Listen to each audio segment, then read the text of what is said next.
So I've been talking about the iPhone 10 nonstop, and I'm actually doing a battery comparison right next to me, including the iPhone 10. Now, this is a different one I have, and I'm going to tell you all right now, Apple really doesn't like this iPhone. Now, what I mean by that? Well, first of all, starting off with basically the iOS 16 update, this was the number one thing that really kind of changed my opinion, or is changing my opinion about Apple.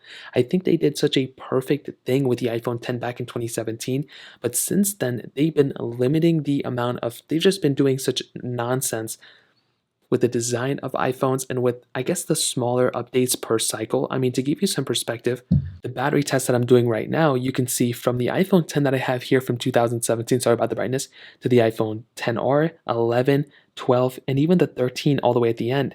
These designs are almost the same thing. So when you have something like the iPhone 10 that still looks as beautiful as it does right now, it is actually pretty insane to me of the design or the lack of design changes Apple made from 2017 even up until basically 2021 and 2022, the year that this iPhone is still being sold.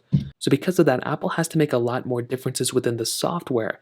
And because of that, when you make your way over to the iOS 16 page that I already talked about, if you go all the way to the bottom, you can see a majority of these things pretty much talk about iOS 16 and the Apple A12 Bionic chip and the reason why you need an Apple A12 Bionic chip to have these specific features. The iPhone 10 only has that Apple A11 Bionic chip. So because of that, the iPhone 10 is basically missing out on like 30,000 features within iOS 16. So that's number one. The other thing, like I mentioned, because of the design of the iPhone 10, much like the iPhone 6 design from 2014, Apple knows that they pretty much have to limit the amount of features this iPhone can get artificially. Basically, I still think this iPhone can support a lot of the different things within it. But because of the features within this specific iPhone, but because of the hardware and the body of this iPhone, Apple doesn't really have any other choice but to pretty much limit the amount of features by software.